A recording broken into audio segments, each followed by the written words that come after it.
പഠിച്ചുകൊണ്ടിരിക്കുന്ന നെഹമ്യാവിനെ പറ്റി, നെഹമ്യാവിന്റെ അധ്യായങ്ങളെ പറ്റി ഒരു ജസ്റ്റ് സമ്മറി എന്ന് പറഞ്ഞ് ഇന്ന് 11ാമത്തെ അധ്യായമാണ് നമ്മൾ എടുക്കാൻ താല്പര്യപ്പെടുന്നത്. അപ്പൊ 1ാമത്തെ പാഠത്തിൽ നമ്മൾ എന്താ കേട്ടെ, നെഹമ്യാവ് മതിലിന്റെ അവസ്ഥയെ പറ്റി അറിയുന്നു, അതിനുവേണ്ടി ഉപവാസം എടുത്ത് പ്രാർത്ഥിക്കുന്നു അല്ലേ നെഹമ്യാവ്. ഓക്കെ, 1ാമത്തെ ചാപ്റ്ററിൽ നെഹമ്യാവ് മതിലിന്റെ അവസ്ഥ അറിഞ്ഞ് അതിനുവേണ്ടി കരഞ്ഞ് പ്രാർത്ഥിക്കുന്ന ഒരു നെഹമ്യാവ് 1ാമത്തെ അധ്യായത്തിൽ. അതിനെ കുറിച്ച് 2ാമത്തെ അധ്യായത്തിലോട്ട് വരുമ്പം രാജാവിനോട് പെർമിഷൻ, തൻ്റെ ജോലി മാറ്റിവെച്ച് ജോലി ലീവ് എടുത്ത് പെർമിഷൻ ചോദിച്ച് മതില് പണിയാൻ വേണ്ടിയുള്ള പെർമിഷൻ ചോദിച്ച് മതില് പണി തുടങ്ങുന്നതാണ് 2ാമത്തെ ചാപ്റ്ററിൽ നമ്മൾ പഠിച്ചത്. 3ാമത്തെ ചാപ്റ്ററിലോട്ട് വരുമ്പോൾ നമ്മൾ അറിയാം, പല വിധമാകുന്ന ഗ്രൂപ്പിനെ ഒരുമിച്ച് കൂട്ടി. പല ഗ്രൂപ്പായിരുന്നു. അപ്പം 16 വർഷം കൊണ്ട് മുടങ്ങിക്കിടന്ന ഈ ദൈവവേലയെ അവർ ഒരുമിച്ച് കൂട്ടി നല്ലൊരു ലീഡർഷിപ്പ്. പലപ്പോഴും ഞാൻ പറയാറുണ്ട്, ലീഡർഷിപ്പ് പഠിക്കുമ്പോൾ നെഹമ്യാവിന്റെ ലീഡർഷിപ്പ് മെത്തേഡ് എന്ന് പറഞ്ഞാൽ എല്ലാവരെയും ഒരുമിച്ച് കൂട്ടി.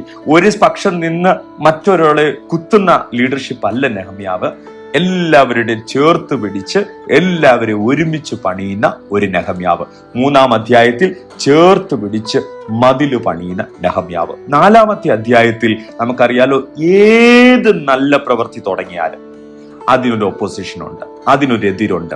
അപ്പൊ ആ എതിരിനെ തരണം ചെയ്ത്, എതിരിനെ തരണം ചെയ്ത് 4ാമത്തെ അധ്യായത്തിൽ ആ സമ്പല്ലത്തിനും തോബിയാവും അതിനെതിരായിട്ട് വന്നപ്പോൾ നെഹമ്യാവ് ജനത്തെ എൻകറേജ് ചെയ്തിട്ട് അവരെ കണ്ടിന്യൂ ദൈവവേലയ്ക്ക് വേണ്ടി എൻകറേജ് ചെയ്യുന്നതായിട്ട് കാണാൻ കഴിയും. ദൈവവേലയ്ക്ക് വേണ്ടി ഉത്തേജിപ്പിക്കുന്നതായിട്ട് നമുക്ക് കാണാൻ കഴിയും 4ാം അധ്യായം. 5ാം വാക്യം വായിക്കുമ്പോൾ നമുക്കറിയാം, ആ നെഹമ്യാവ് അവരുടെ ഇൻട്രസ്റ്റുകളൊക്കെ അവരുടെ പ്രവൃത്തിയുടെ അല്ലെങ്കിൽ അവരുടെ പണിയുടെ ഇൻട്രസ്റ്റുകളൊക്കെ അങ്ങ് കുറഞ്ഞു. അതുപോലെ അവിടെ കാണാൻ കഴിയുന്നു, അവര് മനഃപൂർവ്വം മറ്റുള്ളവരെ സഹായിക്കുന്നതായിട്ടൊരു കരുതൽ, ഒരു ജനറോസിറ്റി, അവരുടെ കയ്യിലുള്ള തുകയും മറ്റുള്ളവർക്ക് കൊടുക്കുന്ന, പാവങ്ങളെ സഹായിക്കുന്നതായിട്ട് 5ാം അധ്യായത്തിൽ നമുക്ക് കാണാൻ കഴിയും. അത് കഴിഞ്ഞ് 6ാം അധ്യായത്തിലോട്ട് വരുമ്പോൾ ഈ ശത്രുക്കൾ നെഹമ്യാവിനെതിരെ തന്ത്രങ്ങൾ മെനയുന്നു, അതിനെതിരെ പണിയുന്നു. അപ്പോൾ അവര് പണി തടസ്സപ്പെടുന്നു. അതുപോലെ 6ാം അധ്യായത്തിൽ ഏകദേശം 52 ദിവസം കൊണ്ട് ആ പണി തീർക്കുന്നതായിട്ട് നമുക്ക് കാണാൻ കഴിയും. 52 days, 16 വർഷം മുടങ്ങിക്കിടന്നതിനെ 6ാം അധ്യായത്തിൽ ഒരാളെ ദൈവം ഉയർത്തിയപ്പം 52 ദിവസം കൊണ്ട് ആ പണി തീർത്തു. ആ പണി തീർന്നിട്ട് 7ാം അധ്യായത്തിൽ നമ്മൾ വായിക്കുന്നത്, നെഹമ്യാവ് പണി തീർത്തിട്ട് പോയതല്ല, അതിനെ ഗാർഡ് ചെയ്യാൻ, ഈ പട്ടണത്തിന്, ഈ മതിലിനെ നോക്കുവാൻ വേണ്ടി ആൾക്കാരെ സെലക്ട് ചെയ്യാനും ഒക്കെ അവിടെ തെരഞ്ഞെടുക്കുവാനൊക്കെ 7ാം അധ്യായത്തിൽ നെഹമ്യാവ് വെക്കുന്നു. അത് കഴിഞ്ഞ് 8ാം അധ്യായത്തിലേക്ക് വരുമ്പോൾ നമുക്കറിയാം, എസ്രാ ഈ ന്യായപ്രമാണം വായിക്കുക, അല്ലെങ്കിൽ ദൈവത്തിന്റെ തോറ അല്ലെങ്കിൽ സ്ക്രിപ്ചർ വായിക്കുക, തിരുവെഴുത്ത് വായിക്കുക. അത് കേൾക്കാൻ വേണ്ടി 8ാം അധ്യായത്തിൽ അത് കേട്ടിട്ട് കണ്ണുനീരോടെയും ദൈവത്തോടുള്ള സന്തോഷത്തോടെയും ജനം ആഘോഷിക്കുന്നു. ദൈവത്തിങ്കലേക്ക് അവർ പണിയിൽ മടങ്ങി വന്നു, അവർ ശുഷ്കാന്തിയോടെ ദൈവവചനം കേട്ടു. അതിനുശേഷം ദൈവത്തിന്റെ വചനത്തിൽ കണ്ണുനീരോടെ മടങ്ങി വന്ന ഒരു അനുഭവം നമുക്ക് 8ാമത്തെ അധ്യായത്തിൽ കാണാൻ കഴിയും. 9ാമത്തെ അധ്യായം നമുക്കറിയാം, അവര് ദൈവത്തിന്റെ മുമ്പിൽ അവരുടെ പാപങ്ങളെ ഏറ്റുപറഞ്ഞ് അവരുടെ വിശ്വസ്തയോടെ ദൈവത്തെ, അവരുടെ ഈ കഴിഞ്ഞ കാലങ്ങളെ ഓർത്ത് ദൈവത്തെ സ്തുതിക്കുന്ന അനുഭവം 9ാം അധ്യായത്തിൽ. അങ്ങനെ 10ാമത്തെ അധ്യായത്തിൽ കഴിഞ്ഞ പ്രാവശ്യം നമ്മൾ കേട്ടത്, ദൈവവുമായിട്ടൊരു എഗ്രിമെന്റ്, ഞങ്ങൾ ദൈവത്തിന്റെ വചനം അനുസരിക്കുമെന്ന് പറഞ്ഞ് ഒരു എഗ്രിമെന്റ് ഒപ്പിടുക, വായികൊണ്ട് പറയുകയല്ല, ഒപ്പിടുക. ദൈവത്തിന്റെ ലോ ഞങ്ങൾ അനുസരിക്കുമെന്ന് പറഞ്ഞ് എഗ്രിമെന്റ് ഒപ്പിട്ട് അവര് അവിടെ വെക്കുകയാണ്. അപ്പം അതാണ് 10ാമത്തെ അധ്യായത്തിൽ നമ്മൾ കേട്ടത്. ഇന്ന് 11ാമത്തെ അധ്യായം വായിക്കുമ്പോൾ നമുക്കറിയാം, നമ്മൾ പലപ്പോഴും വായിച്ചു വരുമ്പോൾ നമ്പേഴ്സ്, ലെവിറ്റിക്കസ് വരുമ്പോൾ നിർത്താനുള്ള കാരണം എന്താണെന്ന്, മെയിൻ കാരണം എന്ന് പറഞ്ഞാൽ നമ്മുടെ ജീനിയോളജി വായിക്കും. കാരണം നമുക്ക് പരിചയമില്ലാത്ത പേരാ, കാര്യം എബ്രായ പേരുകളാ. ഓക്കെ, ബില്ല അല്ലെങ്കിൽ ജോന അങ്ങനെ പറയുന്ന എബ്രായ പേരുകൾ വായിക്കുമ്പോൾ നമുക്ക് പലപ്പോഴും പരിചയമില്ലാത്ത പേരായതുകൊണ്ട് 2 ഭാഗമാ ഉറക്കം വരാത്ത വിശ്വാസികൾക്ക് പാസ്റ്റർമാർ റെഫർ ചെയ്ത് കൊടുക്കുന്നത്. ഒന്ന് റെവലേഷൻ 13 അതുപോലെ നെഹമ്യാവ് 11-ാം അധ്യായം. കാര്യം എന്തെന്നറിയാമോ? മനസ്സിലാക്കാതെ വായിക്കുമ്പോൾ പെട്ടെന്ന് ഉറങ്ങും. അതുകൊണ്ട് 2 ഭാഗമാ പഴയ നിയമത്തിൽ നിന്ന് നെഹമ്യാവിന്റെ 11-ാം അധ്യായവും അല്ലെങ്കിൽ പുതിയ നിയമത്തിൽ റെവലേഷൻ 13-മാണ് ഉറക്കം വരാതെ കഷ്ടപ്പെടുന്ന വിശ്വാസികൾക്ക് അല്ലെങ്കിൽ ജനങ്ങൾക്ക് രാത്രിയിൽ ഉറങ്ങാൻ വേണ്ടി കൊടുക്കുന്ന ടാബ്ലറ്റ് എന്ന് പറയുന്നത്. എന്നാലും അത് ഞാനൊരു തമാശയ്ക്ക് പറഞ്ഞാണെങ്കിലും മനസ്സിലാകാതെ നമ്മൾ ഈ പേരുകൾ വായിക്കുമ്പോൾ അതിന്റെ അർത്ഥം നമുക്ക് മനസ്സിലാകാത്തതുകൊണ്ട് നമുക്ക് മറന്നു പോകാൻ അല്ലെങ്കിൽ അത് കണക്ട് ചെയ്യാൻ പാടാണ്. അപ്പം ഞാൻ അതിനെ ഇങ്ങനെ ഒരു കണക്ട് ചെയ്ത് പറയാൻ പറ്റിയ ഈ ഇത്രയും വരെ നമ്മൾ വായിച്ചതിനെ ഞാൻ ഇങ്ങനെ പ്രാർത്ഥന, പ്രയർ, അത് കഴിഞ്ഞിട്ട് പെർമിഷൻ, പ്രാർത്ഥന, പെർമിഷൻ, അത് കഴിഞ്ഞിട്ട് building, opposition and dedication and reformation അല്ലെങ്കിൽ റിഫോം. എത്ര 5 കൂട്ടങ്ങൾ. ഇത്രയും ഈ നെഹമ്യാവിന്റെ ഈ 13 ചാപ്റ്റർ അല്ലെങ്കിൽ 11 ചാപ്റ്റർ 12 നമ്മൾ ഇത്ര വരെ 11-ാമത്തെ 2 ചാപ്റ്റർ കൂടെ ഉണ്ട്. 13 ചാപ്റ്റർ വായിക്കുമ്പോൾ നമുക്ക് പറയാൻ പറ്റുന്നത് ഈ 5 കാര്യങ്ങൾ അല്ലെങ്കിൽ 6 കാര്യങ്ങൾ. ഒന്ന്, പ്രയർ, പ്രാർത്ഥിച്ചു നെഹമ്യാവ് പെർമിഷൻ എടുത്തു. അതിനുശേഷം നെഹമ്യാവ് വീട് അല്ലെങ്കിൽ മതില് പണിതു. മതില് പണിതപ്പോൾ ഒപ്പോസിഷൻ റേസ് ആയി. അത് കഴിഞ്ഞ് ഡെഡിക്കേഷൻ ചെയ്യുന്നു. അത് കഴിഞ്ഞ് റിഫോർമേഷൻ വരുന്നു. ഈ ഒരു കാര്യമാണ് നമ്മൾ ഓൾ ടുഗദർ ഈ ബുക്കിൽ ഉള്ളത്. അതിനെ ഞാൻ ഇങ്ങനെ ഒരു big flow of the book എന്ന് പറഞ്ഞാൽ വലിയൊരു കണക്റ്റഡ് ആയിട്ട് പറയാമെങ്കിൽ chapter 1 to 7 rebuilding the wall, the project. Okay, rebuilding the wall 1 to 7. അത് കഴിഞ്ഞ് ചാപ്റ്റർ 8 തൊട്ട് 13 വരെ വായിക്കുമ്പോൾ റീബിൽഡിംഗ് ദ പീപ്പിൾ. അതുപോലെ ഇവിടെ 11-ാം അധ്യായത്തിൽ ഒരു transition point, wall to population, മതില് തൊട്ട് ജനത്തിന്റെ അടുത്തേക്ക് ദൈവത്തിന്റെ സാന്നിധ്യം വരിക. From the project to the people. എന്നെ നല്ലൊരു ടേമിൽ പറഞ്ഞാൽ from the project to the people. ഇതുവരെ നമ്മൾ വായിച്ച അധ്യായങ്ങൾ 10-ാം അധ്യായങ്ങൾ വരെ പ്രൊജക്റ്റ് ആയിരുന്നു. 11-ാമത്തെ അധ്യായത്തിൽ അല്ലെങ്കിൽ 7-ാം അധ്യായം വരെ പ്രൊജക്റ്റ് ആയിരുന്നു. 8-ാം അധ്യായത്തിൽ തുടങ്ങുമ്പം അതിന്റെ ജനത്തിന്റെ പേരുകളെ തുടങ്ങി അവിടെ പഠിപ്പിക്കുക. സോ ഞാൻ ഇതിന്റെ ടൈറ്റിൽ ഇങ്ങനെ കൊടുക്കാൻ താല്പര്യപ്പെടുന്ന 11-ാം അധ്യായത്തെ from project to people. Project to people, God's priority in rebuilding. Okay, ഞാൻ ചില കാര്യങ്ങൾ, നമുക്ക് ഇന്ന് ആരുമില്ല, കുറച്ചു പേരെ ഉള്ളെങ്കിലും ഞാൻ വേഗത്തിൽ നിർത്താൻ താല്പര്യപ്പെടുന്നു. അപ്പം ഈ 11-ാം അധ്യായം വായിക്കുമ്പം നമുക്കറിയാം ഡൽഹിയിലെ നമ്മളൊന്ന് ചിന്തിച്ചു നോക്ക്. ഈ യെരുശലേം പണിതിട്ട് യെരുശലേം മതിലായി, യെരുശലേമിനെല്ലാം കാര്യങ്ങളൊക്കെ ആയി. പക്ഷെ ഇവിടുത്തെ പ്രശ്നം യെരുശലേമിൽ താമസിക്കുവാൻ ജനമില്ല. ഓക്കെ, സിറ്റിയിൽ താമസിക്കാൻ ജനമില്ലാത്ത വിഷയമാണ്. ഓക്കെ, നമുക്കറിയാം ഈ കാലഘട്ടങ്ങളിലാ ജനത്തിന്റെ പോപ്പുലേഷൻ സിറ്റിയിലോട്ട് കടന്നു വന്നത്. ഓക്കെ, ഡൽഹിയില് ഇന്നത്തെ ഞാൻ നെറ്റിൽ ഇങ്ങനെ നോക്കുമായിരുന്നു, 1800-ൽ 3% ആൾക്കാരായിരുന്നു സിറ്റിയിൽ. 1800-ൽ 3% ആൾക്കാരായിരുന്നു സിറ്റിയിൽ താമസിക്കുന്നത്. ഓക്കെ, ബാക്കി എല്ലാവരും വില്ലേജിലായിരുന്നു താമസിക്കുന്നത്. അത് കഴിഞ്ഞിട്ട് 1900-ൽ 1900-ൽ ഏകദേശം 14% 14% എങ്ങോട്ട് മാറി എന്നറിയാമോ? സിറ്റിയിലേക്ക് മാറി. അത് കഴിഞ്ഞിട്ട് 1950 ആ 14% നിന്ന് ഏകദേശം 30% പേര് ഈ സിറ്റിയിലോട്ട് മൂവ് ചെയ്തു. ഞാൻ ഒരു സംഖ്യ വെച്ച് പറയുകയാണെങ്കിൽ 14 ലക്ഷം ആൾക്കാര് 1950-ൽ ഡൽഹി അല്ലെങ്കിൽ ഡൽഹി പട്ടണത്തിൽ ഉണ്ടായിരുന്നു. അത് ഏകദേശം 2000 ആയപ്പോൾ ആ 30% അത് 47% ആൾക്കാരായി. ഏകദേശം ഒരു 47% റേസ് ചെയ്തു. ഒരു 2000 ആയപ്പോൾ 2025 ആയപ്പോൾ 55% ആൾക്കാർ സിറ്റിയിലാണ്. അപ്പം ഓർത്തോണേ, സിറ്റി ചെറിയ ഭാഗമാണ്. 55% നമ്മൾ അതിനെ കാൽക്കുലേഷൻ കൊടുക്കുകയാണെങ്കിൽ ഏകദേശം 22 മില്യൺ പീപ്പിൾ. ഏകദേശം 25% എക്സ്ട്രാ വന്നേക്കുക. 25 മില്യൺ പീപ്പിൾ ഈ ഡൽഹി പട്ടണത്തിൽ താമസിക്കുക. ഓർത്തോണേ. അപ്പം ഇന്ന്, അന്നത്തെ കാലം എന്ന് പറഞ്ഞാൽ ആരും സിറ്റിയിൽ താമസിക്കാൻ ഇഷ്ടപ്പെടുന്നില്ല. പക്ഷെ ഇന്ന് എല്ലാവരും സിറ്റിയിൽ താമസിക്കുക. ഞാനൊരു കാര്യം പറയാം. ഇന്ന് നമ്മൾ സിറ്റി താമസിക്കുമ്പോൾ സിറ്റിയുടെ കംഫർട്ടബിലിറ്റി നമ്മൾ എൻജോയ് ചെയ്യാം.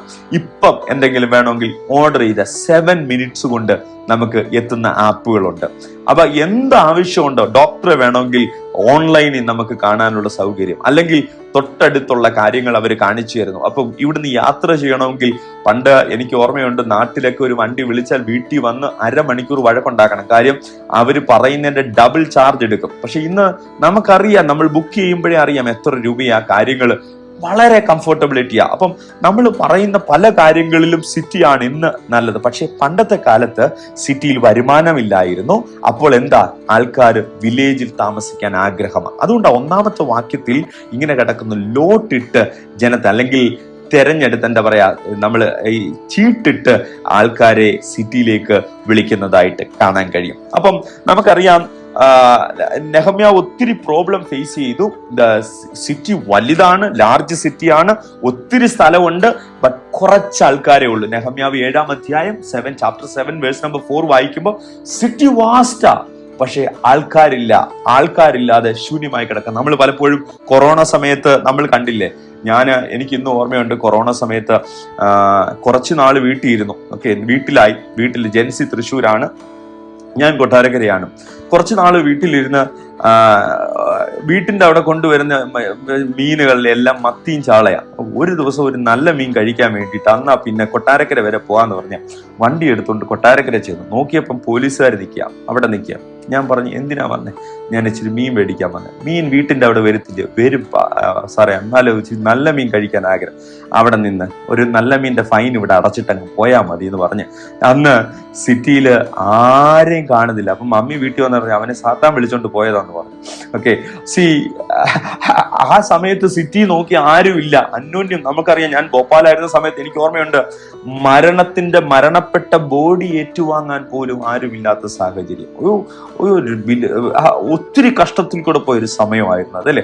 സിറ്റിയിലും മനുഷ്യരെല്ലാം അകത്തിരിക്കുക. എനിക്കിന്ന് ഓർമ്മയുണ്ട്, ഞങ്ങള് ആകപ്പാടെ കാട്ടിലാണ് താമസിക്കുന്നത്. വല്ലപ്പോഴും ആൾക്കാർ താമസിക്കട്ടെ. കൊറോണ നിമിത്തം സാധനവും വരുന്നില്ല, ഒന്നും വരുന്നില്ല. ഞങ്ങൾ ആ വീട്ടിൽ താമസിക്കുന്നു. പക്ഷെ ദൈവത്തിന്റെ ഫേവർ ഉണ്ടായത് കൊണ്ട് എല്ലാം അനുഗ്രഹമായി തീർന്നു. സോ നമുക്കറിയാം, ഇവിടുത്തെ വലിയ കാര്യം എന്ന് പറഞ്ഞാൽ, ദൈവത്തിന്റെ സിറ്റി അതൊരു മതിൽ മാത്രമല്ല, അല്ലെങ്കിൽ ഒരു പ്രൊജക്റ്റ് മാത്രമല്ല, ദൈവത്തിന്റെ ജനമാണ്. അപ്പൊ ഞാൻ ചില കാര്യങ്ങൾ നിങ്ങളോട് ചോദിക്കാൻ താല്പര്യപ്പെടുന്ന, നിങ്ങൾക്ക് പറ്റുമെങ്കിൽ ഉത്തരം പറഞ്ഞാൽ മതി, നിർബന്ധമില്ല. അപ്പൊ അതിനകത്ത് ഇങ്ങനെ പറയുന്നത്, നമുക്കറിയാം, യെരുശലേമിൽ 1ഉം 2ഉം വായിക്കുമ്പോൾ യെരുശലേമിൽ താമസിക്കണം. അപ്പം എന്തുകൊണ്ടാ ജനം യെരുശലേം സിറ്റിയിൽ താമസിക്കാൻ, അല്ലെങ്കിൽ ഹോളി സിറ്റിയിൽ താമസിക്കാൻ വിസമ്മതിച്ചത്? ഓക്കെ, നമുക്കൊന്ന് ചിന്തിക്കാം. എന്തുകൊണ്ടാ സിറ്റിയിൽ താമസിക്കാൻ ജനത്തിന് താല്പര്യമില്ലാതെ വില്ലേജിൽ താമസം? നമുക്കറിയാം, കൃഷികൾ നടക്കുന്നത് വില്ലേജിലാണ്. എല്ലാ ആടുമാടുകളൊക്കെ വില്ലേജിലാണ്, സിറ്റിയിൽ ഒന്നുമില്ല. ഓക്കെ, ബിൽഡിങ്സ് മാത്രമേ ഉള്ളൂ. സോ ഇൻകം എപ്പോഴും വരുന്നത് അന്നത്തെ കാലത്താണ്. ഞാൻ ഇന്നത്തെ കാലത്തിന്റെ കോണ്ടെക്സ്റ്റ് അല്ല പറയുന്നത്, അന്നത്തെ കാലത്ത്. അപ്പോൾ ആൾക്കാർക്ക് എപ്പോഴും താമസിക്കാൻ ഇഷ്ടമുള്ളത് വില്ലേജിലാണ്. എനിക്കൊന്ന് ഓർമ്മയുണ്ട്, ഞങ്ങൾ താമസിക്കുന്ന, അതായത് ഞങ്ങൾ ഭോപ്പാലിൽ താമസിക്കുന്ന തൊട്ട് അടുത്ത്, അതായത് ഞങ്ങൾ പോകുന്നതിന്റെ വഴിയുടെ തൊട്ടാരംഭത്തിൽ ഒരു ഞങ്ങൾ പാല് മേടിക്കുന്ന അവിടെ താമസിക്കുന്നത്. അവർക്ക് ഏകദേശം 350 പശുക്കളുണ്ട്. രാത്രിയാകുമ്പോൾ ഇവരെല്ലാം കൂടെ വന്ന് റോഡിൽ കിടക്കും.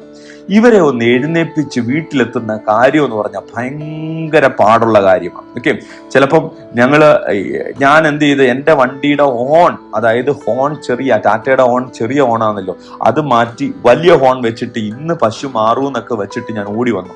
എന്നിട്ട് ഞാൻ ഹോൺ അടിക്കുമ്പം പശു ഇങ്ങനെ എന്താ പറയാ, ആ താളം കേട്ട് പശു ഇങ്ങനെ തലയാട്ടിക്കൊണ്ടിരിക്കുക. ഞങ്ങൾ അങ്ങനെ അപ്പം ഗ്രാമത്തിന്റെ ചിന്ത, പശുക്കള്, ആടുകൾ, ചെമ്മരിയാടുകളും ആടുകളൊക്കെ വന്നു കഴിഞ്ഞാൽ നമ്മളവിടെ നിൽക്കണം. അത്രമാത്രം ഈ വലിയ കൂട്ടത്തിലാണ് ഈ ഗ്രാമക്കാര് ഈ ആടിനെയൊക്കെ വളർത്തുന്നത്. പക്ഷെ വളരെ മനോഹരം. അവരുടെയൊക്കെ അടുത്ത് പോകുമ്പോൾ പെട്ടെന്ന് പോയി പാല് കറന്ന് അവർ ചായയും കാര്യങ്ങളൊക്കെ ഇട്ട്, എനിക്ക് ഒത്തിരി ഉണ്ട്. ഞങ്ങളുടെ ആ ഒരു ഗ്രാമത്തിൽ ചെല്ലുമ്പോൾ അവിടെ കപ്പ നട്ടിട്ടുണ്ട്. ഏതോ മലയാളി കൊണ്ടു കൊടുത്ത കപ്പയുടെ കമ്പ. ഓക്കെ. പക്ഷെ ഇവരെന്ത് ചെയ്യുന്ന പറഞ്ഞാൽ ഏക്കർ കണക്കിന് കപ്പ നടുക. നമ്മുടെ നാട്ടിൽ കപ്പ മേടിക്കണം 50 രൂപയാണെങ്കിൽ ഇദ്ദേഹത്തിന്റെ അടുത്ത് 25 രൂപ കൊടുത്താൽ സൂപ്പർ കപ്പ കിട്ടും. ഞങ്ങൾ അവിടെ ചെല്ലുമ്പോൾ ഇദ്ദേഹം എന്ത് ചെയ്യുന്നു, ആദ്യമേ പുഴുന്ന കപ്പ കൊണ്ട് ദേവദാസന്മാർ വന്നില്ല, അത് വെട്ടിയിട്ട് ഇവർ കനലിലോട്ടിട്ട് ചുട്ടിട്ട് ഞങ്ങൾക്ക് കൂടെ തരും. എന്താ ടേസ്റ്റാന്നറിയാമോ? അതൊക്കെ ഇന്ന് നന്ദിയോട് ഓർക്കുന്നു ആ ഗ്രാമത്തിന്റെ അനുഭവം. ഓക്കെ. സോ അവരെന്തു വിതച്ചാലും അതിന്റെ ഒരു ഓഹരി ഞങ്ങൾക്ക് കൊണ്ടുതരും. ഈ കോണ്, നമ്മുടെ ഇവിടുത്തെ ബാർലി ഉണ്ടല്ലോ, അതുപോലെ എന്ത് വിതച്ചാലും അതിന്റെ ഒരു ഓഹരി, പാല് കറന്നല്ല അതിന്റെ ഒരു ഓഹരി. സോ അങ്ങനെ ഒരു വളരെ സന്തോഷമുള്ള വില്ലേജ് ലൈഫ്. സോ പക്ഷെ സിറ്റി ലൈഫ് വേറൊരു സന്തോഷമാ, വില്ലേജ് ലൈഫ്, രണ്ടിനും അതിൻ്റെതായ സന്തോഷമുണ്ട്. പക്ഷെ ഞാൻ പറയുന്നതിന്റെ സാരം ഇതാ, അന്നത്തെ ആൾക്കാർക്ക് വില്ലേജിൽ താമസിക്കാനാണ് ഇഷ്ടം, ഹോളി സിറ്റിയിലല്ല താമസിക്കാൻ ഇഷ്ടം. അപ്പം നമുക്കറിയാം, നമുക്ക് ഇവിടെ താമസിക്കുമ്പോൾ അവര് ദൈവത്തെ ഭയപ്പെടണം. ഹോളി സിറ്റി താമസിക്കുമ്പോൾ ദൈവത്തെ ഭയപ്പെടണം, അതുപോലെ തന്നെ ദൈവത്തെ ബഹുമാനിക്കണം. അതിന്റെയൊക്കെ കാര്യമുണ്ട്. സോ അപ്പം 10% ആൾക്കാര് എല്ലാ സിറ്റിയിൽ നിന്നും എങ്ങോട്ട് വരണമെന്നറിയാമോ? യെരുശലേമിലേക്ക് വരണം, ലോട്ടിടുക. ഓക്കെ. അപ്പൊ ആരും മനഃപൂർവ്വമായിട്ട് വരുന്നില്ല. ഇപ്പം നമ്മുടെ ഒരു കുടുംബത്തിൽ നിന്ന് 10 പേരുണ്ടെങ്കിൽ അതിനകത്ത് ഒരാളെ ലോട്ടിട്ട് ഒരു കുടുംബം യെരുശലേമിൽ താമസിക്കണം. പക്ഷെ ചിലര് മനഃപൂർവ്വമായിട്ട് ഞങ്ങൾ വരാം. ഓക്കെ. ചില കാര്യങ്ങൾ നമ്മള് ദേവാലയത്തിന്റെ കാര്യങ്ങളായാലും സ്വയമായിട്ട് ഞാൻ ചെയ്യാം. ഓക്കെ. ഉത്സാഹമായിട്ട് വോളണ്ടറിലായിട്ട് ചെയ്യുന്ന ചിലവരുണ്ട്. ഓക്കെ. പക്ഷെ ഞാൻ കഴിഞ്ഞ ദിവസം നമ്മൾ ഓരോ കാര്യങ്ങൾ എങ്ങനെ വരുമ്പോഴേ ചിലർ ചെയ്തുകൊണ്ടിരിക്കുന്നത് ചിലത് ചെയ്തില്ലെങ്കിൽ പെട്ടെന്ന് നോട്ടീസ് ആവും. ഓക്കെ. ചെയ്യാത്തവര് ചെയ്തില്ലെങ്കിൽ നോട്ടീസ് ആവത്തില്ല, ചിലത് പെട്ടെന്ന് ചെയ്തുകൊണ്ടിരിക്കുന്നത്. ഇപ്പം ഞാൻ ഭയങ്കരമായിട്ട് ഹെൽപ്പ് ചെയ്യുന്ന ഒരാളാണ്, പെട്ടെന്ന് ഞാൻ ഒരു ദിവസം ഹെൽപ്പ് ചെയ്യുന്നില്ല, അപ്പം പെട്ടെന്ന് എല്ലാവർക്കും തിരിച്ചറിയും എന്തോ something wrong. Okay. So voluntarily താമസിക്കാൻ താല്പര്യമുള്ള കുറെ ഗ്രൂപ്പുകളായിട്ട് വന്ന് അവിടെ താമസിച്ചു. എന്താണ് അടുത്ത ഒരു ചോദ്യം? നമ്മൾക്ക് എവിടെ 1ാമത്തെ വാക്യത്തിൽ പറയുന്നത് ഈ സിറ്റി ഹോളി സിറ്റി എന്നാ പറഞ്ഞേ. What really make the city holy? എന്താണ് ഈ സിറ്റിയെ എന്താണ് ഹോളി ആക്കുന്നത്? ആ സിറ്റിയിലെ മതിലാണോ, അതോ ആ സിറ്റിയിലുള്ള ടെമ്പിൾ ആണോ, അതോ ആ സിറ്റിയിലുള്ള ജനങ്ങളാണോ? ഓക്കെ. ഞാൻ ഒരു ചോദ്യം ചോദിക്കുക, ആ സിറ്റിയിലുള്ള മതിലാണോ ആ സിറ്റിയെ ഹോളിയാക്കുന്നത്, അതോ ആ സിറ്റിയിലുള്ള ടെമ്പിൾ ദേവാലയമാണോ ആ സിറ്റിയെ ഹോളിയാക്കുന്നത്, അതോ ആ സിറ്റിയിലുള്ള ജനമാണോ ആ സിറ്റിയെ ഹോളിയാക്കുന്നത്? നമുക്കറിയാം ഉത്തരം. ബിൽഡിംഗ് എപ്പോഴും ബിൽഡിംഗ് തന്നെ. എപ്പോഴും ദൈവം ആഗ്രഹിക്കുന്നത് പ്രൊജക്റ്റിൽ നിന്ന് ദൈവത്തിന്റെ ജനത്തെ തിരഞ്ഞെടുക്കുന്ന ദൈവജനത്തോട് ചേർന്ന് നിൽക്കുന്ന ഒരു സാന്നിധ്യം. സോ ഞാൻ പറയുന്നു, അതിന്റെ ബിൽഡിങ്ങിനെ കാട്ടിയും മതിലിനെ കാട്ടി ഒക്കെ ദൈവം പ്രയോറിറ്റി കൊടുക്കുന്നത് എന്താണെന്നറിയാമോ? യെസ്, ഐറിസ് അതിനെ ടൈപ്പ് ചെയ്തു, ടെമ്പിൾ ഓഫ് ഗോഡ്, ദേവാലയം എന്ന് ടൈപ്പ് ചെയ്തു. പക്ഷെ ഞാൻ പറയും, അതിനപ്പുറം, ആ ബിൽഡിങ്ങിനപ്പുറമായിട്ട് നമ്മൾ ആഗ്രഹിക്കുന്നത്, ദൈവം ആഗ്രഹിക്കുന്നത് ദൈവജനമായിട്ട് നിൽപ്പാനാണ്. അതാണ് എന്താ അതിനകത്തെ റിയൽ കോർ. ആ സിറ്റിയെ ദൈവത്തിന്റെ ഇതാക്കി മാറ്റുന്നത് അതാ പീപ്പിൾ ഓഫ് ഗോഡ്. ദൈവത്തിന്റെ ജനമാണ് വിശുദ്ധരാകേണ്ടത്. ബിൽഡിംഗ് അല്ല ഹോളി ആവേണ്ടത്, ദൈവത്തിന്റെ ജനമാണ്. അതാണ് സിറ്റി ഹോളി ആവണമെങ്കിൽ ജനം ഹോളി ആവണം. ഹെബ്രോൻ സഭ ഹോളി ആവണമെങ്കിൽ എത്രമാത്രം സഭ നമ്മൾ സർഫിട്ട് കഴിവിയാലും ഹെബ്രോൻ ഹോളി ആവത്തില്ല. ഞാൻ പാസ്റ്ററാകുന്ന ഞാനും നമ്മളാകുന്ന നമ്മളും പരിപൂർവമായി ഹോളിയായാൽ നമ്മുടെ സഭ ഹോളിയായി. അല്ലെങ്കിൽ ഡൽഹി പട്ടണം ഹോളി ആണെങ്കിൽ എത്ര ചാണവും തളിച്ചാലും ഡൽഹി പട്ടണം ഹോളിയാവത്തില്ല. മറിച്ച് ദൈവത്തിന്റെ മനുഷ്യർ ദൈവത്തിലേക്ക് മടങ്ങി വന്നാൽ ദൈവത്തിന്റെ പട്ടണം ഹോളിയാകും. അങ്ങനെ നമുക്കറിയാം, Jerusalem was holy and yet life was very tough. ദൈവത്തിന്റെ ടൗൺ അല്ലെങ്കിൽ ദൈവത്തിന്റെ പട്ടണം വളരെ ഹോളിയാണ്, പക്ഷേ ജീവിതം വളരെ ടഫാണ്. അവർക്ക് ഇൻകം ഇല്ലാത്ത, വളരെ ബുദ്ധിമുട്ടിക്കുന്ന. അപ്പം ഇതിനെ എന്താണ് നമ്മളെ പഠിപ്പിക്കുന്നത്? പലപ്പോഴും വിശുദ്ധ ജീവിതം കംഫർട്ടഡ് ലൈഫ് അല്ല. ഞാൻ പലപ്പോഴും ശുശ്രൂഷയ്ക്ക് വേണ്ടി ഇറങ്ങിയപ്പം, ഞാനത് കഴിഞ്ഞ ദിവസം HMCയിൽ പ്രസംഗിച്ചപ്പം ഞാനിങ്ങനെ ഞാൻ പിള്ളേരെ എൻകറേജ് ചെയ്തു. അവിടെ 100-200 കുഞ്ഞുങ്ങളുണ്ട്. പക്ഷെ എനിക്ക് അവരോട് പ്രസംഗിക്കാൻ ഭയങ്കര ഇഷ്ടമാണ്. കാര്യം അവര് ഫസ്റ്റ് ജനറേഷൻ ക്രിസ്ത്യനാണ്. അവരൊന്നും തികഞ്ഞവരല്ല, ആദ്യമായിട്ട് ദൈവത്തെ തെരഞ്ഞെടുത്ത് വന്നവരാ. അതിനകത്ത് നമ്മുടെ ഒരു ജനക്പൂരി ചർച്ചിലെ ഒരു നല്ല പയ്യൻ, എനിക്ക് അവനെ ഒത്തിരി ഇഷ്ടമായി. അവനും ഉണ്ട്. പ്രസംഗം കഴിഞ്ഞിട്ട് എൻ്റെ അടുത്ത് വന്ന് കുറേ നേരം അവൻ വേണ്ടി സഭയുടെ കാര്യം അവന്റെ കാര്യം ഒക്കെ പറഞ്ഞു. അപ്പൊ ഞങ്ങൾക്ക് അങ്ങനെ മിണ്ടാൻ പറ്റി. പക്ഷെ ഞാൻ അവിടെ പോയി പ്രസംഗിച്ച ഭാഗം അതാ. എനിക്ക് ഞാൻ പലപ്പോഴും ബൈബിൾ കോളേജ് കഴിഞ്ഞ പിള്ളേരോട് ചോദിക്കുമ്പോൾ നിങ്ങൾക്ക് എവിടെ പോകാൻ ആഗ്രഹം, ഓൾവേസ് അവർ പറയും കംഫർട്ടബിൾ, നെറ്റ്വർക്ക് വേണം, ഞങ്ങൾക്ക് സൗകര്യങ്ങളും സാവകാശങ്ങളൊക്കെ വേണമെന്നൊക്കെ പറഞ്ഞ എല്ലാ ബൈബിൾ കോളേജിലെ സ്റ്റുഡൻസും പാസ് ഔട്ട് ആവുന്നത്. പക്ഷെ ഇതിനകത്തും ചെറിയ ആൾക്കാരേ ഉള്ളൂ കംഫർട്ടബിൾ വേണ്ട, വിൽ ഓഫ് ഗോഡ് മതി എന്ന് പറഞ്ഞു. ഞാൻ MD പാസ് ഔട്ട് ആയപ്പോൾ, MD ഗ്രാജുവേറ്റ് ചെയ്തപ്പോൾ ഞാൻ നിങ്ങളോട് ഒരുപക്ഷെ പറഞ്ഞു കാണും, എൻ്റെ ആഗ്രഹം കേരളത്തിൽ പോയി ഒരു സഭ സ്ഥാപിക്കണം, സഭ പൈനിയർ ചെയ്യണം, അതായിരുന്നു ആഗ്രഹം. കാര്യം കേരളം എന്ന് പറഞ്ഞാൽ എനിക്ക് കംഫർട്ടബിളാണ്. ഇപ്പോഴും കേരളത്തിൽ ഡൽഹി വന്നാലും എനിക്ക് കേരളത്തിലെ ചായ മിസ്സാവുന്നുണ്ട്. ഞാൻ തേടി നടക്കുന്നു. കേരളത്തിന്റെ കടിക്കട മിസ്സാവുന്നുണ്ട്. ഞാൻ നോർത്ത് ഇന്ത്യ വരാത്തതിന്റെ ഒന്നാമത്തെ കണ്ടീഷൻ എന്തായിരുന്നോ, എനിക്ക് ഈ ഹിന്ദി ഭാഷ ഇഷ്ടമല്ലായിരുന്നു. ഫസ്റ്റ് 2, എനിക്ക് ഡാലും റൊട്ടിയും ഇഷ്ടമല്ലായിരുന്നു. 3, എക്സ്ട്രീം ക്ലൈമറ്റ് ഇഷ്ടമല്ലായിരുന്നു. ഞാൻ ദൈവത്തോട് പറഞ്ഞു, ദൈവമേ എന്നെ നോർത്ത് ഇന്ത്യയിൽ അയക്കരുത്, എന്നെ രാജസ്ഥാനിൽ അയക്കരുത്. 2 സ്റ്റേറ്റ്മെന്റാണ് ഞാൻ പറഞ്ഞത്. പക്ഷെ നിങ്ങൾക്കറിയാമോ, ദൈവം അത് 2ഉം കേട്ട് എന്നെ ആ സ്ഥലത്ത് തന്നെ കറക്റ്റ് അയച്ചു. അതുകൊണ്ട് ഞാനിപ്പോ എനിക്ക് എന്നെ കുറിച്ച് പ്രാർത്ഥിക്കാറേ ഇല്ല. ദൈവത്തിന്റെ ഹിതം പോലെ ഞാൻ ചെയ്തോളാമെന്ന് ഏൽപ്പിച്ചു കൊടുക്കുക. സോ ഞാൻ പറഞ്ഞതിന്റെ സാരം, പലപ്പോഴും നമ്മൾ കംഫർട്ടബിൾ ആ നോക്കുന്നത്. പക്ഷെ ഞാൻ പറയട്ടെ, വിശുദ്ധ ജീവിതം ഒരു സെപ്പറേറ്റഡ് ലൈഫാ. ലോകത്തോട് കോംപ്രമൈസ് ചെയ്യുന്ന ലൈഫ് അല്ല holy life.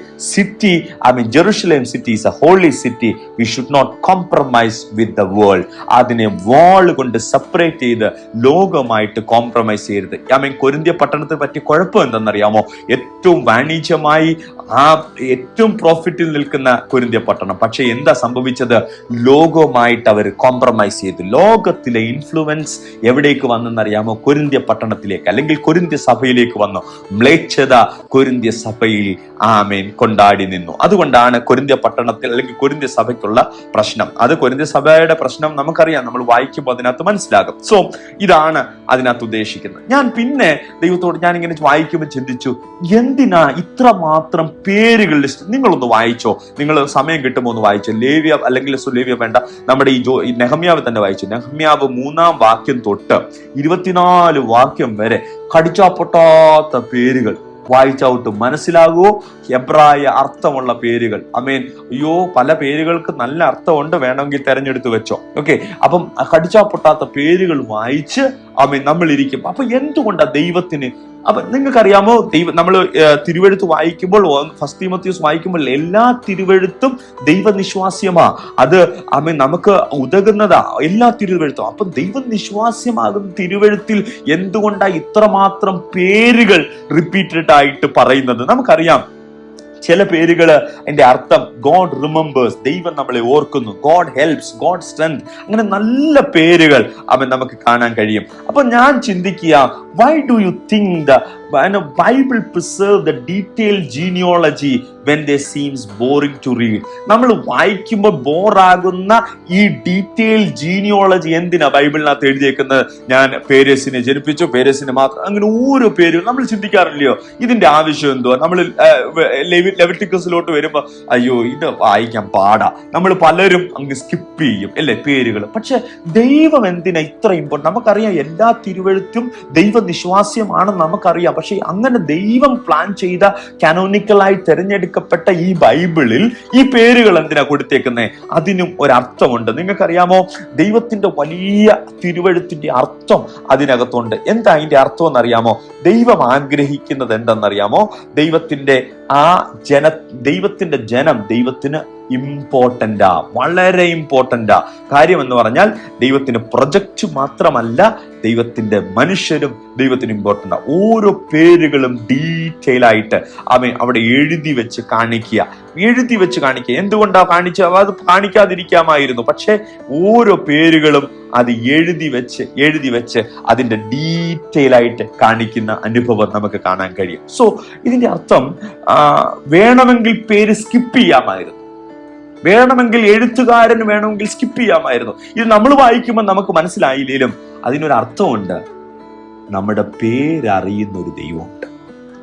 നിങ്ങൾ എവിടെ ബൈബിളിൽ വായിച്ച ഏത് ഭാഗത്തിലും ദൈവത്തിന്റെ തിരുവെഴുത്ത് വായിച്ചോ, ദൈവം എപ്പോഴും ബ്രദറെ എന്ന് പറഞ്ഞല്ല വിളിക്കുന്നത്. ദൈവം എപ്പോഴും മോനെ എന്ന് പറഞ്ഞാൽ, ഞങ്ങള് പെട്ടെന്ന് ബൈബിൾ കോളേജിൽ വരുമ്പോഴേ, എസ്പെഷ്യലി കുമ്മനാട് ബൈബിൾ കോളേജിൽ ഏകദേശം 65-75 വയസ്സൊക്കെ ഉള്ള പ്രായമുള്ള ടീച്ചേഴ്സാണ്.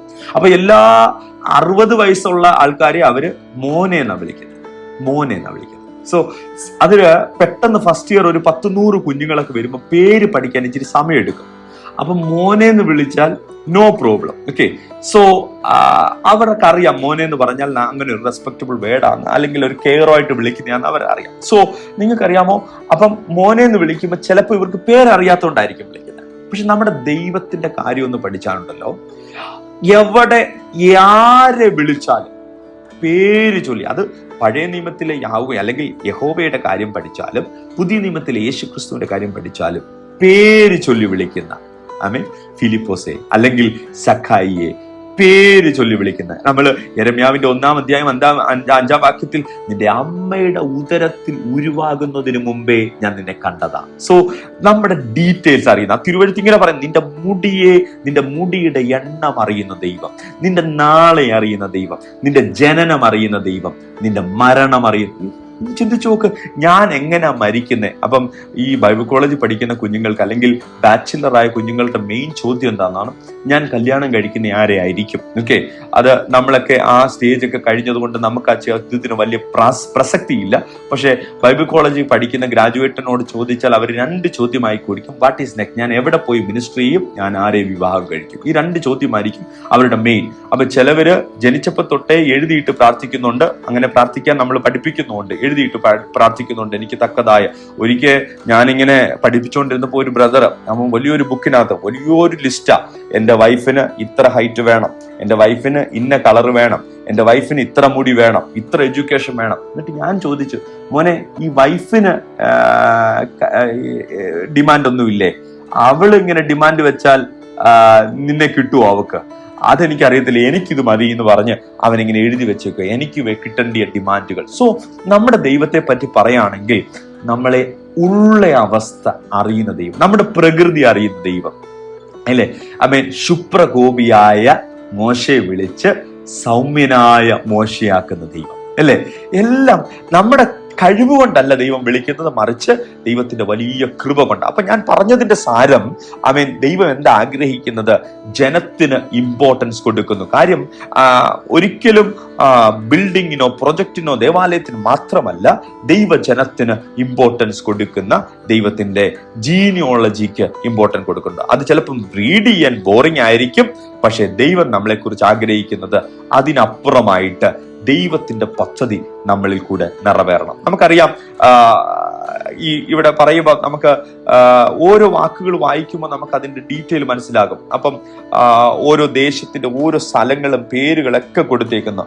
അപ്പം ആ കാര്യങ്ങളൊക്കെ പഠിക്കുമ്പോൾ നമുക്ക് മനസ്സിലാകും ഇതെല്ലാം ദൈവത്തിന്റെ കരുതലാണ്. ഇത് ദൈവത്തിന് വളരെ ഉദ്ദേശമുള്ള ആൾക്കാരായതുകൊണ്ടാ ഈ പേരുകൾ വഴി എഴുതി വെച്ചേക്കുന്നത്. രണ്ടാമത്തെ കാര്യം, നമ്മളത് പഠിക്കുമ്പോൾ നമുക്ക് മനസ്സിലാക്കാൻ കഴിയും, അത് ഹിസ്റ്ററിയും ഫെയ്ത്തുമായിട്ട് കണക്ട് ചെയ്യാൻ. നമ്മൾ വായിക്കുന്ന ബൈബിള് വെറും ഒരു ഫിക്ഷണൽ സ്റ്റോറി അല്ല, അത് ജെനുവിൻ ആണെന്ന് തലമുറയോളം എഴുതി വെക്കുന്ന ഒരു ക്യാരക്ടർ നമുക്ക് കാണാൻ കഴിയും. മാത്രമല്ല, to remind us God's faithfulness. പിതാക്കന്മാർ ചെയ്ത നന്മ തലമുറയോളം അനുഭവിക്കുമെന്നുള്ള ദൈവത്തിന്റെ ഫെയ്ത്ത്ഫുൾനെസ് കാണിച്ചു തരുന്ന, അതുകൊണ്ടാ ഈ ജീനിയോളജി അതിനകത്ത് എഴുതി വെച്ചിരിക്കുന്നത്. മാത്രമല്ല, to highlight different roles in God's plan. ദൈവത്തിന്റെ പദ്ധതിയിൽ അല്ലെങ്കിൽ ദൈവത്തിന്റെ ദൗത്യത്തിൽ പലവിധമായ പദ്ധതിയുണ്ട്.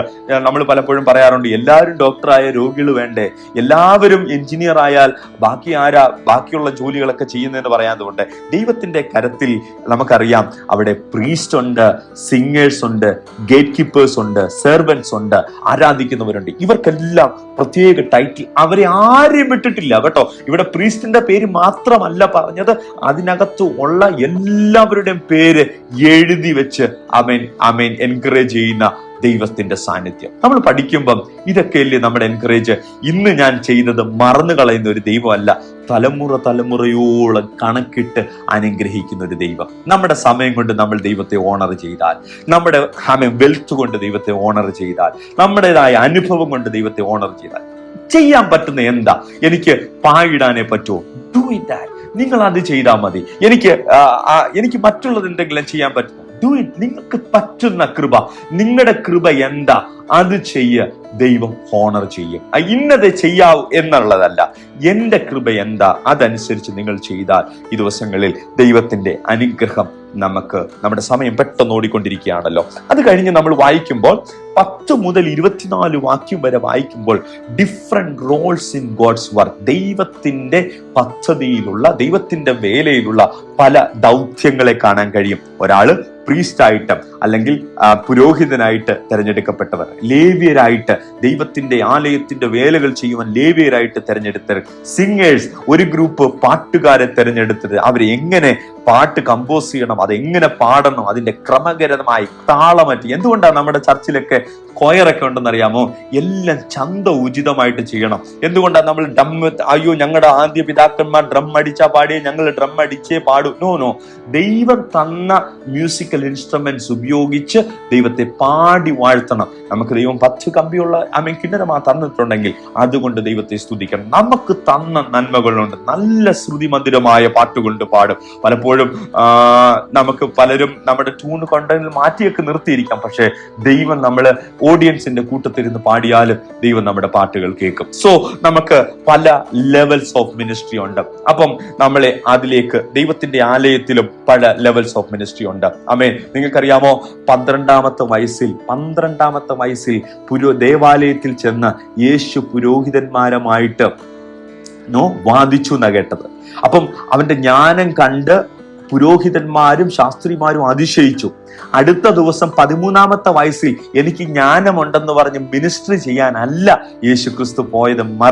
മറിച്ച് നിങ്ങൾക്കറിയാമോ, അവൻ പോയി ആ വീട്ടിന്റെ ഉത്തരവാദിത്വം, കാർപ്പന്റർ ആണെങ്കിൽ ആ ഉത്തരവാദിത്വം, ആ കുടുംബത്തെ പുലർത്തേണ്ട ഉത്തരവാദിത്വം, റെസ്പോൺസിബിലിറ്റി എടുത്ത ഒരു യേശുവിനെ നമ്മൾ നയിക്കുന്നത് അല്ല.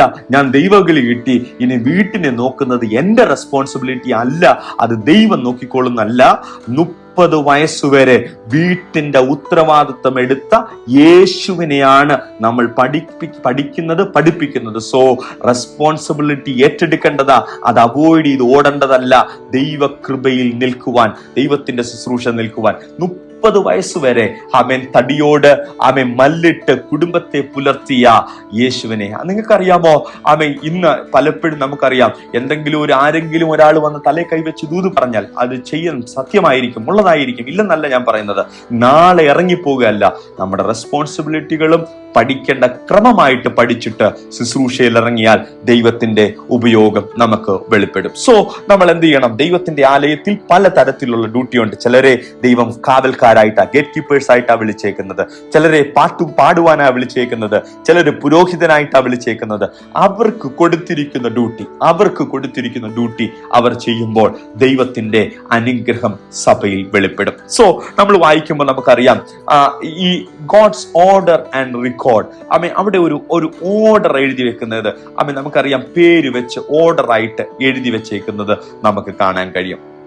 സോ ഞാൻ പെട്ടെന്ന് പോകട്ടെ, എന്റെ സമയം ഇവിടെ കഴിഞ്ഞല്ലോ. ഇനി ഏകദേശം 10 മിനിറ്റ്, ഞാൻ 5 മിനിറ്റിന്റെ ഉള്ളിൽ നിർത്തും. അപ്പം നമുക്കറിയാം, ദൈവത്തിന്റെ തിരുവെഴുത്ത് വായിക്കുമ്പോൾ ഓരോ കാര്യങ്ങളും വളരെ മനോഹരമായിട്ടാ എഴുതി വെച്ചേക്കുന്നത്. നമുക്കറിയാം, യെരുശലേമിൽ അതിന്റെ 1ാമത്തെ വാക്യത്തിൽ ഇങ്ങനെ വായിക്കുന്നത്, യെരുശലേം എന്ന് പറഞ്ഞാൽ യഹൂദന് വലിയ സംഭവമാണ്. 147 സങ്കീർത്തനത്തിൽ ഇങ്ങനെ കിടക്കുന്നത്, ദ ജൂയിഷ് നെവർ ഫൊർഗെറ്റ്. ഞാൻ യെരുശലേമിനെ മറന്നുപോയാൽ അത് അങ്ങനെ പറഞ്ഞ എഴുതിയേക്കുന്നത്. യെരുശലേം എന്ന് പറഞ്ഞാൽ അവർക്ക് മറക്കാൻ കഴിയാത്തതുപോലെ ഒരു അനുഭവമാണ്. അതുപോലെ തന്നെ ആ വിഷയങ്ങളിൽ തന്നെ ഇവര് വന്ന് പാർത്ത് ദൈവത്തെ ആരാധിക്കുന്ന, സ്വയമായിട്ട് വന്ന് പാർത്ത ഒരു ഗ്രൂപ്പിനെ നമുക്ക് കഴിയാം. പിന്നെ താഴോട്ട് വരുമ്പോൾ നെഹമ്യാവിന്റെ 1ഉം 2ഉം വായിക്കുമ്പോൾ നമുക്ക് ഇങ്ങനെ അറിയാം, അവര് ലോട്ടിട്ട്, ദൈവത്തിന്റെ തെരഞ്ഞെടുപ്പ് ലോട്ടിട്ട് അല്ലെങ്കിൽ ചീട്ടിട്ടെടുക്കുന്നത്. അത് പുതിയ നിയമത്തിൽ നമുക്ക് കാണാൻ കഴിയും. ദൈവത്തിന്റെ ഹിതം മനസ്സിലാക്കുന്നത് ഒരു കുടുംബത്തിൽ, അല്ലെങ്കിൽ എന്താ പറയാ,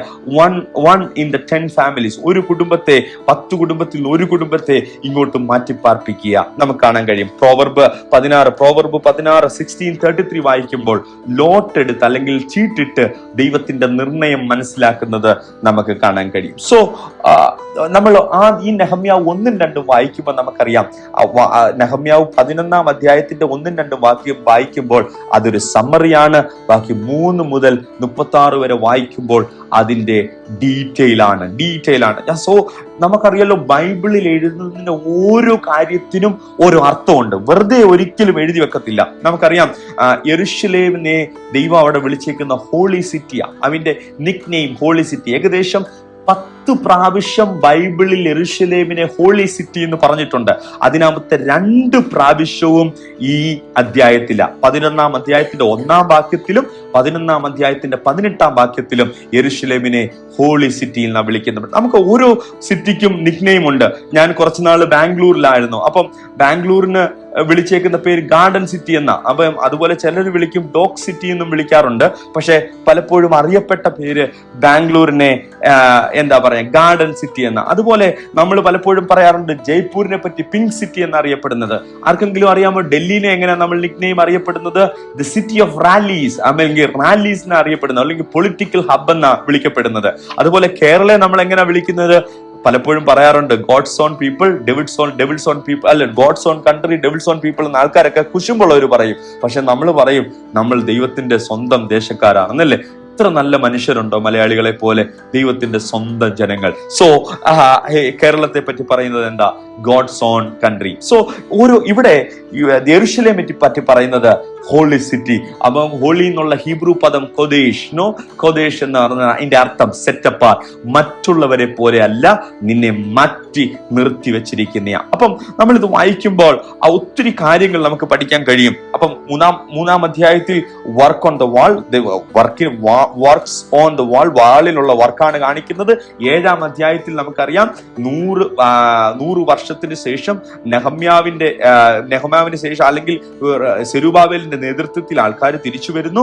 8-ാം അധ്യായത്തിൽ അതിന്റെ എണ്ണം എടുക്കുന്നു. 8-ാം അധ്യായത്തിൽ നമുക്ക് കാണാൻ കഴിയും വാട്ടർ ഗേറ്റിന്റെ അവിടെ വന്ന് ജനം ദൈവത്തിന്റെ വചനം വായിക്കുന്നു, ദൈവത്തിലേക്ക് മടങ്ങി വരുന്നു. 10-ാം അധ്യായത്തിൽ അവരുടെ ലിസ്റ്റ് അവിടെ എഴുതി വെക്കുന്നു. 10-ാം അധ്യായത്തിൽ 84 പേരുകൾ അവര് ദൈവത്തിന്റെ നിയമത്തിൽ സൈൻ ഇട്ടതായിട്ട് എഴുതി വെക്കുന്നു. 11-ാമത്തെ അധ്യായത്തിൽ നമ്മളിപ്പം വായിച്ച നമ്മുടെ ചാപ്റ്ററിൽ യെരുശലേമിൽ താമസിക്കുന്നവരുടെ പേരുകൾ എഴുതി വെക്കുന്നു. അതിന്റെ അർത്ഥം ദൈവത്തിന് പേരുകൾ, ജനം വളരെ ഇമ്പോർട്ടന്റ്. ഫസ്റ്റ് ഹാഫ് നെഹമ്യാവ് വായിക്കുമ്പോൾ പ്രൊജക്റ്റ് ആണെങ്കിൽ, സെക്കൻഡ് ഹാഫ് നമ്മൾ വായിക്കുമ്പോൾ God values people more than project. പ്രൊജക്റ്റിനെ കാട്ടി അപ്പുറമായി ദൈവജനത്തെ ദൈവം ബഹുമാനിക്കുന്നു. ഞാൻ അവരുടെ 2-3 പേരുകളെ പറഞ്ഞ് ഞാൻ നിങ്ങളുടെ ഇതൊന്ന് താല്പര്യപ്പെടുന്നു. അതിന്റെ 3-ാം അധ്യായം ഒന്ന് വായിച്ചാട്ട്. 3-ാം അധ്യായം, ജെൻസി ക്യാൻ യു റീഡ്? 3-ാം അധ്യായത്തിൽ ഒന്ന് വായിച്ചാട്ട്. ഞാൻ ഇതിന്റെ മ്യൂട്ട്. 11-ാം അധ്യായത്തിന്റെ 3-ാം വാക്യം.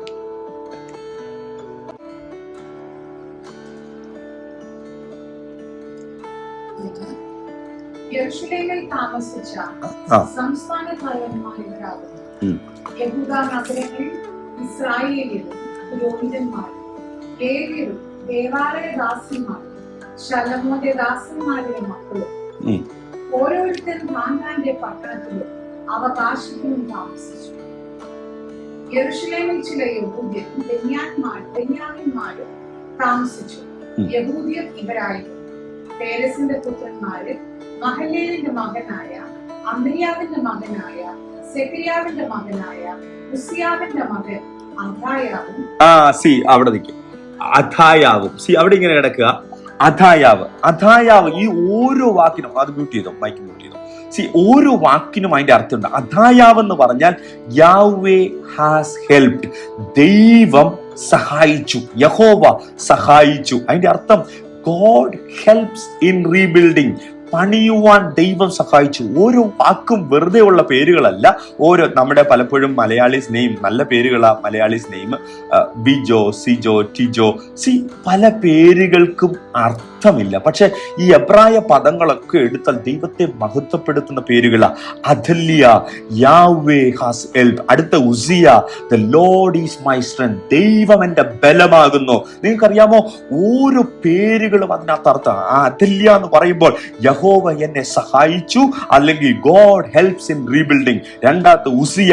നിങ്ങൾ ഏത് പ്രവാചകനെ എടുത്തു, മൈനർ പ്രൊഫറ്റ് 12 ചെറിയ പ്രവാചകന്മാരെയും 4 മേജർ പ്രൊഫറ്റും എടുത്തു പഠിച്ചു. ഓരോ പേരിനും അതിൻ്റെതായ അർത്ഥമുണ്ട്. ഇവിടെ ഉസിയാവിനെ പറ്റി പറയുമ്പോൾ the Lord is my strength. ദൈവം എന്റെ ബലമാകുന്നു. Our strength is in God. എന്റെ ബലം ദൈവത്തിലാകുന്നു. അടുത്ത സക്കറിയ താഴെ പറയുമ്പോൾ സക്കറിയ എന്ന് പറഞ്ഞ ദ ലോർഡ് റിമെമ്പർ. ദൈവം ഓർക്കുന്നു. അതിന്റെ അർത്ഥം എന്തെന്നറിയാമോ? നീ മതില് പണിയാൻ കൂട്ടുനിന്നാൽ ദൈവം കണക്കിടുന്ന ദൈവമാ. അതിന് ഇങ്ങനെ തിരുവചനത്തിൽ കിടക്കുന്നത്, ആമേൻ, ദൈവനാമത്തിനു വേണ്ടി ചെയ്തത് മറന്നു കളയുന്ന അനീതിയുള്ള ദൈവമല്ല. ശ്രദ്ധിച്ചോണേ. അപ്പോൾ God who remember, the Lord remembers. നീ ചെയ്യുന്ന ചെറിയ കാര്യമായാലും വലിയ കാര്യമായാലും. സക്കറിയാവേ, നിന്റെ പേരിന്റെ അർത്ഥം എന്താണെന്നറിയാമോ? God who remember, the Lord remembers. So Amariah, അടുത്ത വാക്ക് അമരിയ. അതിന്റെ വാക്ക് ഇങ്ങനെ, ദ ലോർഡ് ഹാസ് പ്രോമിസ്. ദൈവം വാഗ്ദത്തം തന്നിരിക്കുന്നു. ഇന്ന് പകൽക്കാലം, ഈ രാത്രികാലം എന്റെ സമയം ഇവിടെ തീരുകയാ. പറയട്ടെ, ദൈവം വാഗ്ദത്തം തരുന്ന ദൈവമാ. നിന്നെ കുറിച്ച് മതില് പണിയുമെന്നൊരു വാഗ്ദത്തം ഉണ്ടെങ്കിൽ, ശുശ്രൂഷ ചെയ്യിക്കുമെന്ന് ദൈവം ഒരു വാഗ്ദത്തം തന്നിട്ടുണ്ടെങ്കിൽ, ഗോഡ് ഹൂ പ്രോമിസ്ഡ്, അല്ലെങ്കിൽ ദ ലോർഡ് ഹാസ് പ്രോമിസ്ഡ്. അത് നമുക്കറിയാം. Trust in this word. അവന്റെ വചനത്തിൽ ഒന്ന് മുറുകെ പിടിക്കട്ടെ. ദൈവം പറഞ്ഞ വാഗ്ദത്തങ്ങൾ അത് ഊവെന്ന, അത് ശഫത്യ എന്ന് പറഞ്ഞ വാക്കിന്റെ അർത്ഥം ദ ലോർഡ് ഹാസ് ജഡ്ജ്. ദൈവം വിധിക്കുന്ന ദൈവമാ. The God is righteous judge. നീതിയില്ലാത്ത ലോകത്തിൽ താമസിക്കുമ്പോൾ, അനീതികൾ വെളിപ്പെടുമ്പോൾ, എന്റെ ന്യായാധിപതി, എന്റെ ദൈവം നീതിയുള്ള ന്യായാധിപതി. മഹലേൽ എന്ന വാക്കിന്റെ അർത്ഥം praise God, life should glorify him. അതുപോലെ പേരസ് എന്ന വാക്കിന്റെ അർത്ഥം breakthrough. God bring breakthrough. ആമേൻ. ദൈവം ഒരു ബ്രേക്ക് ത്രൂ തരും. നമ്മൾ ഓരോ പേരുകൾ, നിങ്ങൾ ഇതിന്റെ ഏത് പേരും എടുത്ത് വായിച്ചു നോക്കിയോ, അതിനെല്ലാം മനോഹരമായ അർത്ഥമുണ്ട്.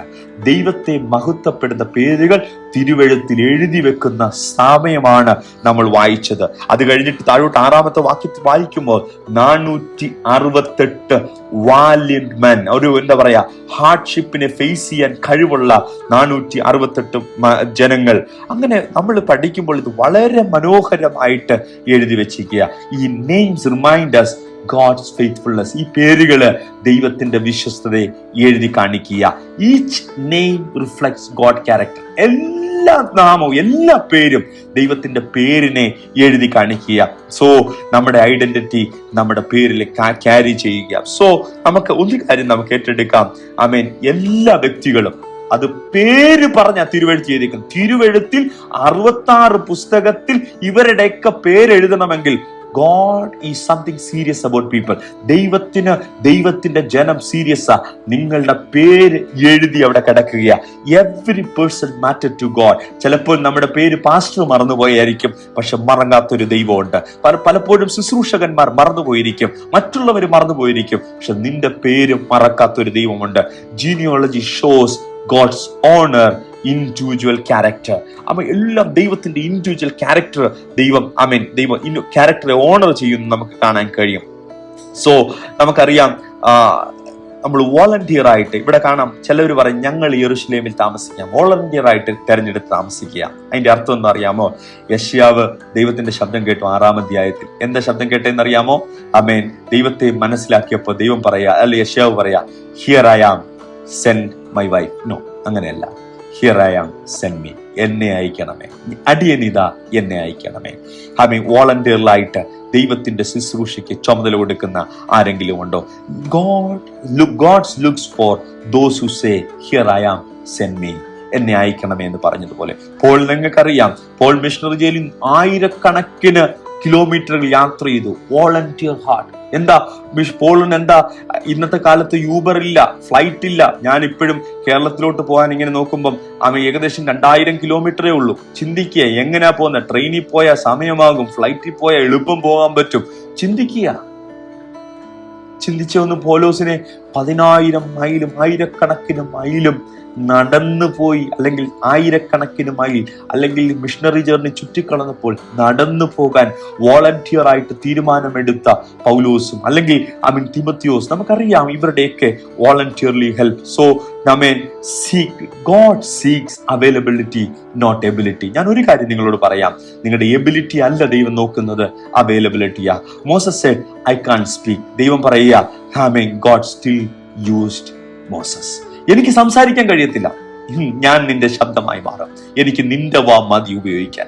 കഴിവുള്ളവനെ അല്ല ദൈവം ഉപയോഗിക്കുന്നത്, എന്നെ കൊണ്ട് കഴിയുന്നില്ലെന്ന് പറയുന്നവനെ ഉപയോഗിക്കുന്നത്. നിങ്ങൾക്കറിയാം, ഷൗലിനെ വിളിച്ചപ്പോൾ ആദ്യത്തെ കിങ്ങ ഷൗൽ, ഇസ്രായേലിന്റെ ആദ്യത്തെ കിങ്ങ ഷൗലിനെ വിളിച്ചപ്പോൾ ഞാൻ എന്റെ കുലത്തിൽ ഏറ്റവും കുറഞ്ഞവനാ, ലീസ്റ്റ് ഇൻ മൈ ട്രൈബ്. എന്നിട്ട് ഷൗല് പറയാ, സ്റ്റിൽ ഗോഡ് റേസ്ഡ്. ബെഞ്ചമിൻ എന്ന് പറഞ്ഞാൽ 12 ട്രൈബിൽ ഏറ്റവും ലീസ്റ്റാ. അതിനകത്തുനിന്ന് ദൈവം ഷൗലിനെ എടുത്ത് ഉപയോഗിക്കുക. So let me tell you, if you are available, God is important. God is serious in you. ദൈവം നിങ്ങൾ സീരിയസ് ആയിട്ട് നിൽക്കുക, ദൈവം നിങ്ങളെ ഉപയോഗിക്കാൻ. സോ ഇങ്ങനെ നമുക്ക് ചിന്തിക്കാം. ഞാൻ ഇവിടെ കൺക്ലൂഡ് ചെയ്യാം. ദൈവത്തിന് പ്രൊജക്റ്റിനെ കാട്ടിയും ദൈവത്തിന്റെ ജനമാണ് ഇമ്പോർട്ടന്റ്. ദൈവത്തിന് പ്രൊജക്റ്റിനെ കാട്ടിയും ദൈവത്തിന്റെ ജനമാണ് ഇമ്പോർട്ടന്റ്. ഞാൻ ഇങ്ങനെ അതിന്റെ ടൈറ്റിൽ കൊടുത്തു, from the project to the people, God's priority in rebuilding. From the project to the people. നമുക്ക് ഒരുമിച്ച് താഴ്ത്താം. ഇത് നമ്മളോട് ദൈവം ഇടപെട്ട കാര്യങ്ങൾ ഏൽപ്പിച്ചു കൊടുക്കാം. നമ്മൾ ഒരുമിച്ച് പ്രാർത്ഥിക്കുമ്പോൾ, റോജി ബ്രദർ ഓൺലൈൻ ലൈനുണ്ടോ?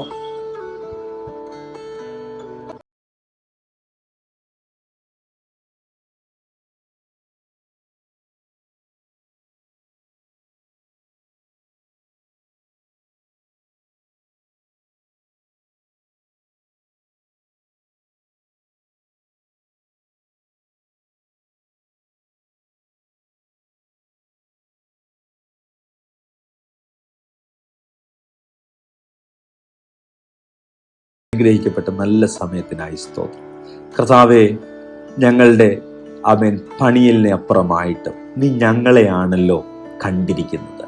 കർത്താവേ, ഈ ദിവസങ്ങളിൽ 7 അധ്യായത്തിൽ പ്രൊജക്റ്റിനെ പറ്റി പറയുമ്പോൾ 8ാമത്തെ അധ്യായം തൊട്ട് ദൈവജനത്തെ ദൈവം ഫോക്കസ് ചെയ്തത് ഞങ്ങൾ കേട്ടല്ലോ.